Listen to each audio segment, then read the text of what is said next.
My name is Christoph Nagl. I'm the CTO of MAT Energy Systems. Our company is dedicated to green energy solutions for industrial applications and transportation, with a strong focus on enabling sustainable and practical decarbonization pathways. Before I begin, I would also like to acknowledge my colleague Stephan Schwarcy, who is a co-author of this work. He is currently on paternity leave, and I would like to sincerely thank him for his valuable contributions. So let's now move on to the main topic of this presentation: mobile 700 bar hydrogen refueling and onboard pressure retention using a hydraulic liquid piston concept. Non-road mobile machinery, or NRMM, is definitely a key pillar of modern economics. It includes construction and mining equipment, agricultural and forestry machines, material handling vehicles, rail equipment, and inland waterway vessels. At the same time, NRMM is a major and often overlooked source of greenhouse gas emissions and air pollutants. In some European countries, CO2 emissions from NRMM can reach a significant share of those from road transport. Particulate emissions can even match or exceed on-road levels. So far, regulations have mainly focused on limiting pollutants rather than directly targeting CO2 reductions. However, this is beginning to change. New policy initiatives are increasingly pushing for low and zero emission operation, especially on construction sites and in industrial environments. Decarbonizing NRMM is particularly challenging. These machines often require high continuous power, operate for long hours, and are used in remote or constantly changing locations. Under these conditions, battery electric solutions face limitations. Charging times, peak power demand, and limited grid availability can become critical constraints. Hydrogen powertrains offer a promising alternative. They provide high energy density and enable fast refueling, which is essential for maintaining operational availability similar to diesel systems. As a result, several manufacturers have already developed and demonstrated hydrogen-powered prototypes, including, for instance, wheel loaders and excavators. However, a key barrier remains: refueling infrastructure. Stationary hydrogen refueling stations can support certain applications, but they are not well suited for distributed fleets, temporary projects, or remote sites without reliable grid access. This is where a mobile H2 refueling system becomes highly relevant. Especially for 700 bar mobile applications, fast refueling and sufficient onboard storage is required to achieve diesel-like performance and uptime. Let's take a closer look at the key components of the system and how direct contact between hydrogen and the working fluid is actually achieved. This direct contact is essential as it enables hydrogen to be hydraulically displaced. In this way, the system combines the advantages of cascade refueling, meaning pressure equalization, with controlled gas displacement and pressure generation.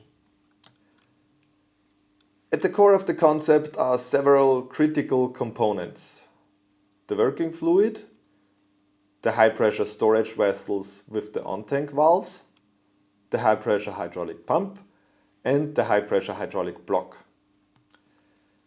A central requirement for enabling direct contact with hydrogen is the selection of a suitable working fluid. This fluid must exhibit an extremely low vapor pressure to prevent evaporation into the hydrogen and therefore contamination. In addition, it must have very low hydrogen solubility and remain chemically and mechanically stable under cyclic high pressure conditions. The avoidance of foaming, even under dynamic pressure changes, is also of high relevance in order to exclude contamination of the hydrogen. Significant development efforts has been invested in this area and therefore the solution is protected by several patents. Equally important is the storage vessel design. A Type 4 pressure vessel is used, featuring a polymeric inliner that allows direct contact between both the hydrogen and the working fluid. Key requirements include chemical stability and the prevention of fluid absorption into the liner material. At the same time, the mechanical design must withstand the required pressure cycles. The on-tank valves, or OTVs, fulfill different functions. The top OTV is designed to allow high flow rates of hydrogen with large nominal diameters in order to minimize pressure losses. The bottom OTV, however, presents significant challenges. At nominal diameters of around 14 millimeters and operating pressures of up to 875 bar, a dedicated valve development is required. Functionally, the requirements for the high-pressure hydraulic block are of a similar level. A key functional element of the mobile refueler is the high-pressure hydraulic pump. The pump requires a special design, as the system architecture demands that full operating pressure must also be sustained on the suction side of the pump. State-of-the-art pump typically operate at very low suction pressures of only a few bar. In addition, the tribological properties of the working fluid differ significantly from standard hydraulic fluids, adding further design challenges. This architecture forms the basis for efficient, low wear and high pressure mobile hydrogen refueling. Let me introduce the thermodynamic aspects, or in other words, what actually happens inside the storage vessel during refueling. When hydrogen flows from the storage system into the vehicle, the dominant process is a rapid pressure equalization. This process is close to an isentropic expansion, meaning it occurs with very limited heat exchange into the gas phase. As indicated in the pressure enthalpy diagram, the process approximately follows an isentropic path. In doing so, the gas crosses nearly vertical isotherms, which leads to a decrease in temperature. So what does this mean in practice? In conventional steel cylinders, the gas cools down during expansion and absorbs heat from the vessel walls due to thermal conductivity. As a result, the cylinder itself cools down while simultaneously maintaining heat flux into the gas. In contrast, Type 4 vessels behave differently. Due to the insulating polymer liner, heat transfer is significantly reduced. This means that the cold gas largely remains inside the vessel instead of being reheated by the tank walls. And this is where the key advantage of the proposed approach comes into play.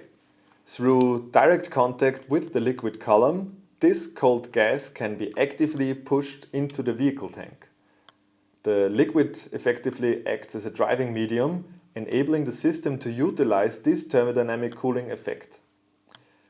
The magnitude of this effect strongly depends on the pressure ratio between the storage system and the vehicle tank.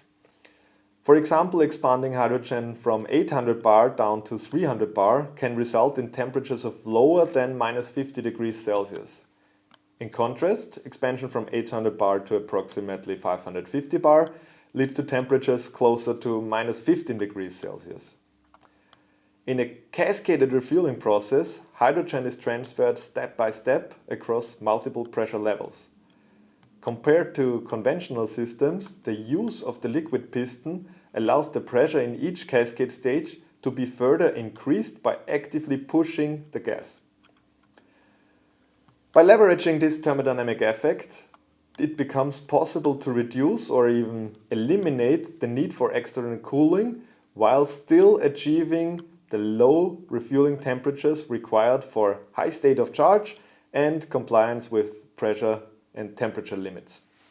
The current slide shows an example of the initial state of the system.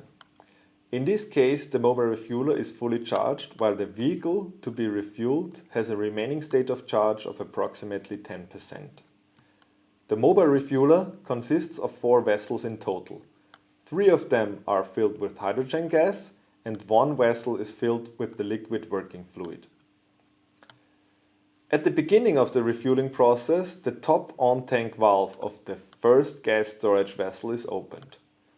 This initiates pressure equalization between the first storage tank and the vehicle. At the same time, the working fluid is activated. By opening the bottom OTV of the first vessel and starting the pump, liquid is pushed into the first gas vessel. As a result, the liquid level inside the first gas vessel increases, while the liquid level in the dedicated fluid tank decreases. This process continues as the liquid piston progressively displaces the hydrogen, actively pushing it into the vehicle tank. The liquid is injected until approximately 90% of the gas vessel volume is occupied, maximizing the usable hydrogen transfer in this first cascade step. At this point, the first gas vessel is effectively depleted.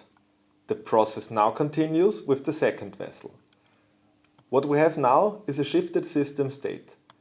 The first vessel is filled with fluid, while the second vessel still contains hydrogen. The refueling sequence is repeated in an analog way. First, the top OTV of the second vessel is opened. At the same time, the bottom valves of vessel 1 and vessel 2 are opened. Now the pump is activated and fluid is transferred from the first vessel into the second vessel. This creates a new liquid piston in the second tank. Hydrogen is again displaced and pushed into the vehicle tank.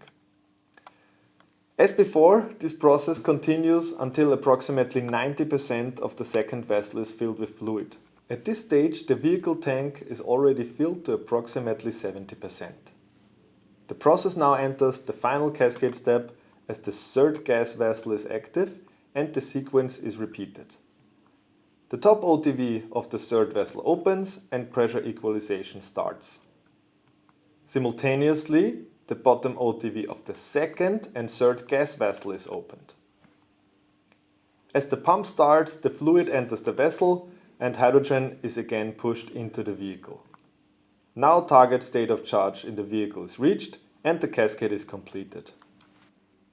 At this point, all gas vessels have been used and the fourth vessel is now filled with fluid. Since all vessels are identical, the cascade sequence is controlled by software. The physical vessels are dynamically reassigned to ensure uniform load distribution and pressure cycling. In other words, the cascade stages are continuously rotated to achieve even utilization of all vessels. Depending on the storage configuration and transport setup, several hundred kilograms of hydrogen can be delivered to the NRMM applications. To better understand the system behavior, let's move now from concept to simulation results. A simulation study was conducted to evaluate feasibility and thermodynamic behavior. A 4-cylinder mobile refueler was modeled with approximately 1100 liters of hydrogen storage. On the vehicle side, a 3-cylinder tank was assumed and all components start at ambient conditions. The model includes heat transfer and pressure losses based on validated refueling processes. Hydrogen behavior is described using the Soave-Redlich-Kwong equation of state. First, the model was benchmarked against real 700 bar refueling data. The results show very good agreement in pressure, temperature and refueling time. Without pre-cooling, tank temperature increases significantly by more than 20 degrees Celsius. Finally, the proposed mobile refueler was simulated. The key outcome, refueling time is reduced to around 12 minutes, while still achieving high state of charge and acceptable temperature limits. The comparison shows that intrinsic cooling effects from expanded hydrogen can significantly reduce temperature rise. However, these results still require experimental validation under realistic operating conditions. This clearly demonstrates the potential of the concept for fast and efficient hydrogen refueling. Beyond refueling, the onboard hydrogen system is critical for vehicle operation. The pressure retention system presented here is directly derived from the mobile refueler concept. It uses the same liquid piston principle, now applied on the vehicle side. In heavy-duty applications, conditions are demanding: dust, vibration, mechanical shock, and operation on steep terrain. In this context, hydrogen combustion engines remain a relevant option. They offer robustness and are suitable for existing platforms. However, a key limitation comes from pressure. As tank pressure drops, usable hydrogen remains, but supply pressure decreases. For advanced injection system, this becomes critical. To address this, a pressure retention concept is proposed. The idea is based on the liquid piston principle from the mobile refueler. Instead of mechanical compression, pressure is generated through hydraulic displacement. Small buffer vessels are used as controlled volumes. By moving fluid between vessels, hydrogen is compressed and maintained at the required rail pressure. This decouples the tank pressure from the rail pressure. The result is a stable injector condition throughout the full operating range. To evaluate the concept, compression behavior was analyzed. 3 cases were considered: isothermal, adiabatic, and a narrow to isothermal polytropic process. The polytropic case represents the actual system behavior due to effective heat rejection. For a representative case, a hydrogen mass flow of about 12 kg per hour was assumed. This corresponds to an engine output of roughly 200 kW. Even over full tank depletion, from 700 bar down to low pressure, the average compression power is only around 2.2 kW. Including realistic system efficiencies, this increases to approximately 4 kW. This corresponds to only about 2% of the engine's output, and this is a key result. It shows that pressure retention can be achieved with very low parasitic losses. In addition, waste heat can be utilized. Preheating hydrogen from ambient to injection conditions adds significant sensible enthalpy.